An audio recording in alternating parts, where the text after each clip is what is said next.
Welcome back to our Q&A session. We have taken some questions from our lovely audience and I'm going to put those to you now, Tim. Okie doke. So I hope you're ready. Well, we've had a little look at them and I've made a couple of notes, so hopefully we can say something. Yeah. Great. So the first question I've got is, it says, it seems that there's some truth in critical theory. Yeah. Do you agree? And if so, then couldn't Christian faith or Christian leadership be another power play? Yeah, I think this is such a helpful question, so kind of thank you for putting this out there. I think there's a lot of truth in critical theory, actually. If we think about kind of the elements of this story of power and oppression that, say truth is socially constructed. Well, there's some truth in that, isn't there? That kind of what we think is true is often something that we have a hand in creating together. Some of us like to think we're independent thinkers, but really we are influenced by the society that we're in into what we think is true. So there is some level of truth in that.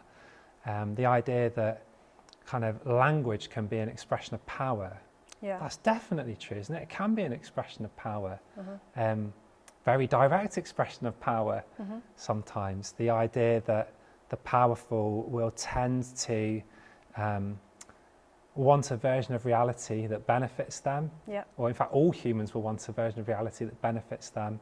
I think there's some truth in that as well, you know, and we will have our biases, and we need to do something about it, you know.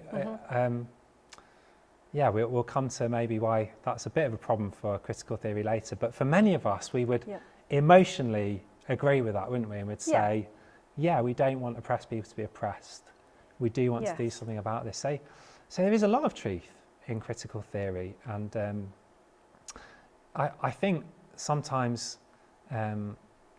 where we start to hit problems are in the foundations which it's built on, and the way those play out, and also in the very absolute claims of critical theory. So it's not just that truth is in part socially constructed, but truth is essentially entirely socially constructed. You know, it's not just that language can be a means of expressing power, but language is always a means of expressing power. It's these absolutizing. But if we step back from that, I think there's a lot to affirm in critical theory, and we should be always keen to affirm truth where we find it. Okay. Yeah. Great. So what about the aspect of Christian leadership? Yes, sorry, I forgot about that bit. So yeah, I think in a sense you can say yes. So it could well be the case that, you know, the Christian worldview could be used as a power play, you know, to oppress those who disagree with. And Christian leaders, like actually any human, when they say, this is what I think is true, that is an expression to some extent of kind of their beliefs, which can be taken as a power play. So I think the answer to that is kind of yes, but like, yes, of course, that could be the case. And perhaps if you accept critical theory in its entirety, you would conclude it is always the case.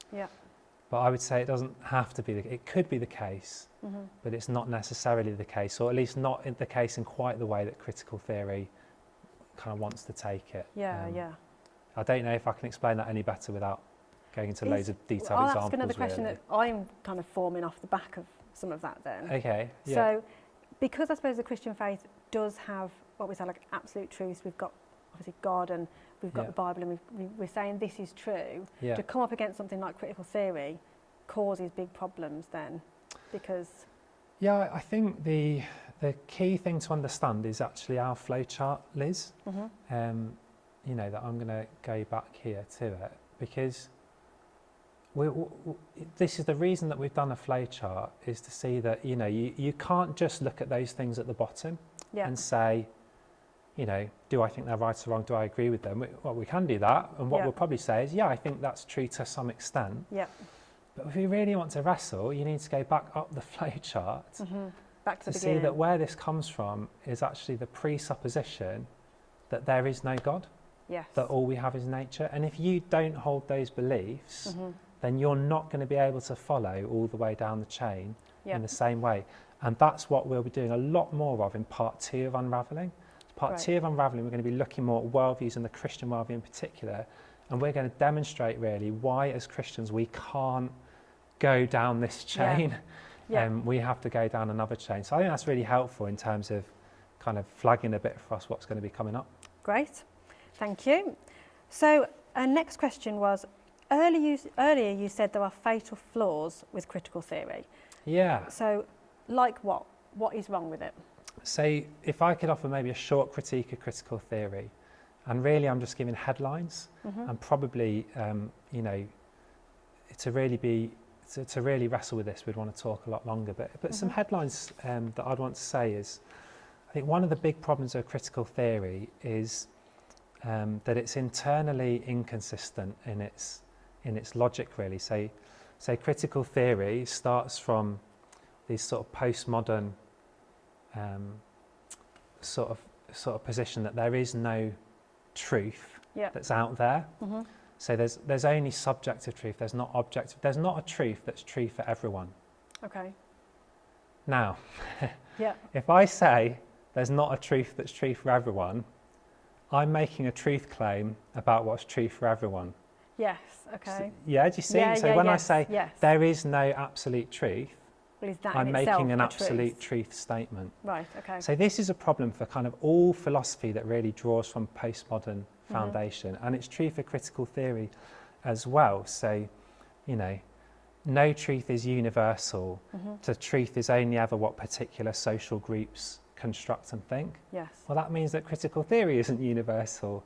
It's only something that a particular group has constructed and thinks. So actually, philosophically, critical theory kind of saws away it sort of the trips branch it's itself sitting up. on, and that's a major problem, really, which actually then plays out in all kinds of details. The flowchart just breaks down essentially when we kind of realise that.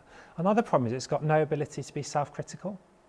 So because of the theory of the false consciousness, do you remember talking about that? That if you disagree with critical theory, I question it, the reason you disagree is you've got a false consciousness. Okay. And what you need to do is learn more critical theory to remove your false consciousness, and then you'll agree with it. So the only possibility of disagreeing with it is the possibility that you are mistaken. So then it becomes a bit of an echo chamber. Yeah, well, how can you critique it then? Yeah. Because as soon as I critique it, they say, well, this is your false consciousness. Yes. And this often happens that if you get someone from an oppressed group, say, let's say you get a black woman who says, I actually don't agree with critical race theory, the answer is, well, you need to be liberated from your false consciousness. Yeah. So you're not even free to think whatever you think, even if you're in an oppressed minority. And this inability to be self-critical, I think, is one of the major problems, because any approach to life that can't be self-critical ends up in tyranny, ends up being tyrannical, because you cannot be shown to be wrong. Yes. And as soon as you cannot be shown to be wrong, there's nowhere to go with that. So if Christians believe, as we do, in God and the Bible, are we also a little bit guilty of being like not being self-critical? So do we have the same weakness as critical theory in that sense? Because if somebody says, well, your God's not real, we just go, well, I think he is. Yeah.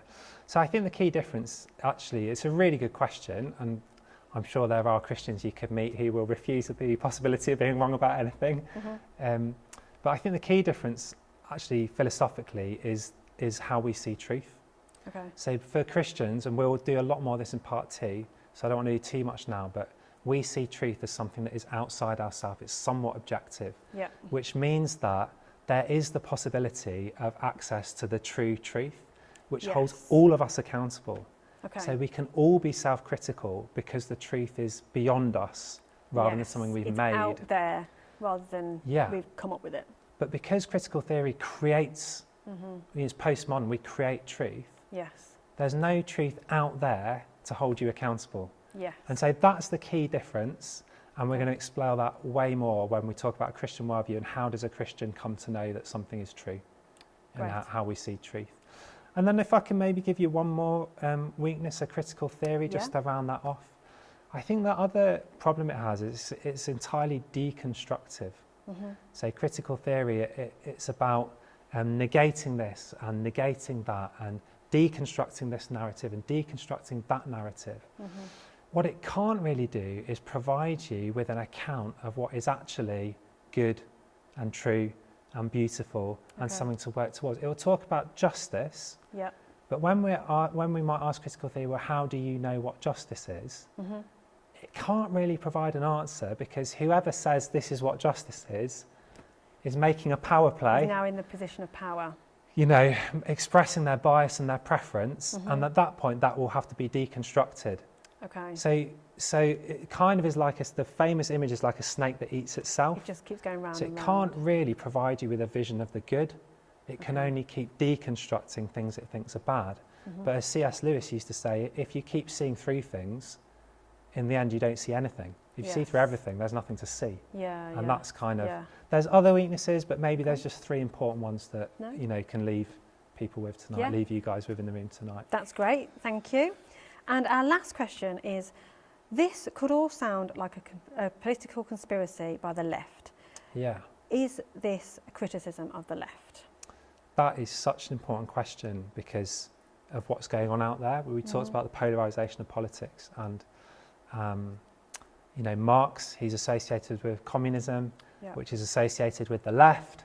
And so kind of, if I'm talking about Marx, then I guess we could say, like, am I sort of some undercover right-wing theorist who just wants to beat up the left a bit and kind of engage in culture wars in this way? And so I'm really glad that question's been asked. And yeah, it's important to say that what we're not trying to do here is play that game. You know, we're saying we've got to take off the glasses and look at what's shaping our worldview, and critical theory is without doubt doing that. The fact that it has been developed by those who might identify politically on the left is like irrelevant to some degree, but that's not really primarily what we're doing. And it is worth saying, because what you can find is that critiquing critical theory can sometimes be an angle that some would use to launch into promoting kind of right and even sometimes far right-wing projects. And so, of course, we all have our views, we all have our bias. Critical theory has taught us this. We all have our lenses, but that's not what we're trying to do here. We're not trying to say this is a leftist conspiracy theory that we need to deconstruct. What we are saying is this is a really important philosophical development that's influencing all of us, and we have to come to terms with it. And so eventually we may want to think in categories of left and right at some point, but that's not really what we're doing in Unraveling. But it's good to clarify that. It's really helpful. Helpful to help us understand more of what we're doing. Thank you. Great questions. Thanks. Thank you so much for answering those questions, Tim. That's been really helpful. And thanks for the questions, guys. So that concludes our questions for tonight. So the next time we speak, are we in part 2 then? Yeah, that's right. So the next time we speak, we'll be in part 2 of Unraveling. Like we say, looking at the Christian worldview and comparing how that fits with the stuff we've talked about. But there is one more video coming out before that. It's going to be much shorter, 8 or 10 minutes. It's just to keep us going, really, until the next bigger one, where we talk again in part 2, where we'll be really unpacking worldviews, Christian worldview, and all of that sort of thing. So we look forward to that. That's great. Join us then.